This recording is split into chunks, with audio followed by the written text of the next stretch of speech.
were flown to Japan on a non-SCAD airline. We flew from Travis Air Force Base there near Oakland and flew to Hawaii, short stop there and then from Hawaii to Midway and Midway to Tokyo.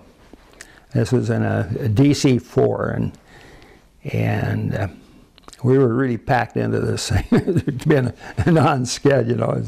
Their job was haul troops over there. There's nothing had to do with comfort or anything like that. And so we got, assigned to barracks, and Yokota Air Force Base was a pretty nice facility. Actually, it had been a Japanese base at one time, and finally got to meet our squadron commander and all that good stuff, and kind of got outlined what the mission was. Our job was photo reconnaissance. We'd go in at night and take pictures of potential targets, or in some cases go back and do what they call bomb damage assessment. So I think the first mission we flew with some other pilots that had already been there for a while and they were more experienced. All our missions were flown at night. Earlier operation, B-29 operations in Korea that had been flown during the daytime had been pretty disastrous in some cases. They lost quite a few airplanes to enemy fighters and ground fire. And of course, being a recon, it was one airplane, alone. Our motto was, alone, unarmed, and unafraid. We didn't even bother to load up the guns on the airplane. We did have a tail gunner, and I don't think we ever armed the tail gun. I don't know why not, but didn't plan to shoot back at anybody. We did have occasions at night where, enemy fighters would be flying around up in the same area we were with their lights on, trying to get somebody to shoot at them so that they could find out where we were at. That was back before airplanes had airborne radars like they do now. And so our runs were, we'd go in and take the pictures and get out of there. We'd drop a magnesium flare on a little parachute, and this thing would light up the ground like daylight. You can believe it, man. The thing threw out a lot of light. But as soon as we had finished taking the pictures, we were out of there. I think we were aware that there were some enemy fighters out there and stuff, and we did on occasion see a little bit of ground fire. We carried it.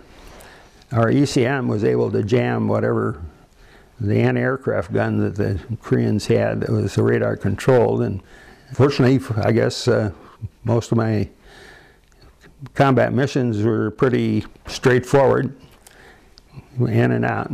We had pretty good luck with most of the airplanes. Occasionally we'd end up feathering an engine. The rule was, if you lost an engine outbound, you'd turn around and come back. But if you lost an engine on coming back, of course, there was the only option was to feather it and continue on to getting back to your base. But we try to not ruin the engine, just because if you could see that there was usually the most common problem was a valve stem would break off, and that would pretty well ruin a cylinder, and the oil pressure would go way down and things went. So the logical thing was to just shut that engine down and not ruin it any further. Other mechanical problems, radar seemed to electronically give quite a bit of trouble on occasion, but our radar operators seemed to be able to keep keep it functioning pretty good most of the time. I don't ever recall them saying that it was out of whack. The technique up there in Korea for both bombing and for us taking photographs was to use Loran. There was a Loran station on one side of the peninsula and another one on the other side off of an island. What you would do is you'd pick where the signal from one Loran station was crossing another as your target point or your drop point, and you'd fly along one arc until you hit this other arc that was crossing from the other Loran station, and that triggered the drop of your magnesium flare, and then you start taking pictures, and they did the same thing bombing. Actually, the bombing was pretty accurate. We actually have pictures of where they dropped bombs on an airfield, and they were right down the center of the runway, bang, bang, bang, one hole right after another. So it was when you were flying along the arc of the Loran station, it gave you direction. You couldn't deviate off of that path. 5 or 10 feet probably, it would start to give you a displacement signal. We had an instrument in the cockpit that was called a PDI, and it was a very sensitive instrument where you could just veer off of your given path by just a tiny little bit, and it would give you a big deflection on that instrument. So it was very accurate. Well, this model came, I bought it while I was stationed at Yokota in Japan, and it was made by a Japanese craftsman there, and did a pretty good job. My position was right up here. I was a co-pilot on the right side, and we have this model has one engine feathered, which seemed to occur quite often on B-29s. The necessity to shut down an engine and feather the engine. What happens when you do that, the blades of the prop are parallel to the line of flight, and so it stops turning and prevents further damage to the engine. One of the things you'll notice on the model, the underside of the airplane is painted black, and they found out that was a good thing to do after they lost some airplanes in the early part of the Korean War because they were easily seen up in the sky. So they painted the undersides black so they were more difficult to see. The primary aircraft we had was the B-29s, or RB, they were designated RB-29s because they were reconnaissance versions.